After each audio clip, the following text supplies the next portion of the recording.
President Trump takes EU tariffs from hero to zero, but markets look through good news to ongoing Chinese trade tensions.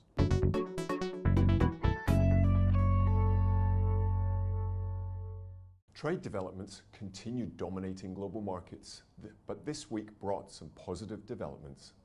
Having tweeted Tuesday that tariffs are the greatest and that all will be great, on Wednesday Trump agreed with EU Commission President Juncker to work towards zero tariffs. The apparent truce between the EU and US on trade helped briefly lift sentiment in equity markets, and the S&P 500 hit highs back to January this week. However, we would caution about getting too excited on Trump shifting tariffs from hero to zero. Our sense is that the US administration may be emboldened and actually double down on China tariff strategy to force fair trade agreements there.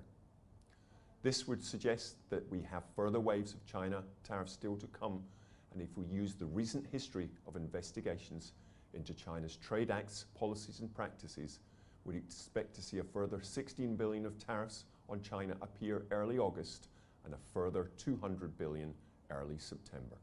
Indeed, with support for farmers impacted by Chinese retaliation announced by the US administration this week, and Trump suggesting last week on CNBC that he was ready to go to 500, we'd not be surprised to see further tariff action beyond that ahead of the midterm elections.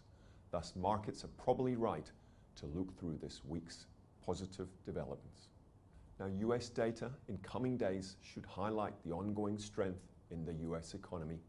A 4% plus GDP tonight, a solid ISM Wednesday, a punchy payrolls next Friday, and an FOMC meeting on Wednesday that will likely continue pointing towards September and December rate hikes should support the US dollar into August. One other central bank meeting that will be closely watched is the Bank of England meeting on Thursday. Despite Brexit risks, Bank of England Governor Carney and other Monetary Policy Committee members have indicated more positive views on the UK economy, and even though we did see some softness in inflation and sales data last week, the prospects for a 1/4% hike next week is around 70%.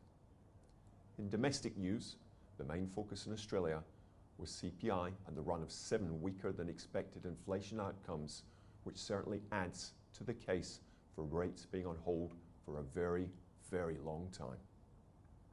After the soft CPI outcome, the focus will turn next week to building approvals on Tuesday, PMI on Wednesday, trade data Thursday, and retail sales on Friday.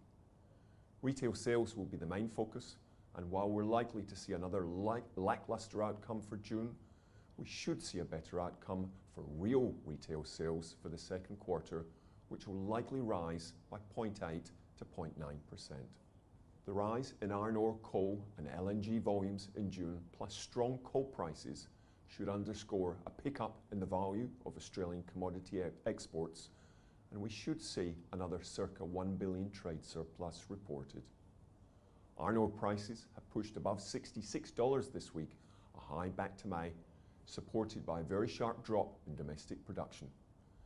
Chinese authorities are currently acutely focused on improving air quality, and lower quality iron ore mines have been shuttered to support this drive. Data released this week confirmed that domestic production has hit lows back to 2008. Now, Westpac is sticking to the view that the Aussie dollar should remain closely tethered to 74 cents into the end of this year. However, with the Fed said to raise rates a total of 4 times by mid-next year, according to Westpac economics, no change from the RBA, iron ore export volumes set to rise into 2019, the case for a weaker Aussie dollar, at least on forecast, remains clear.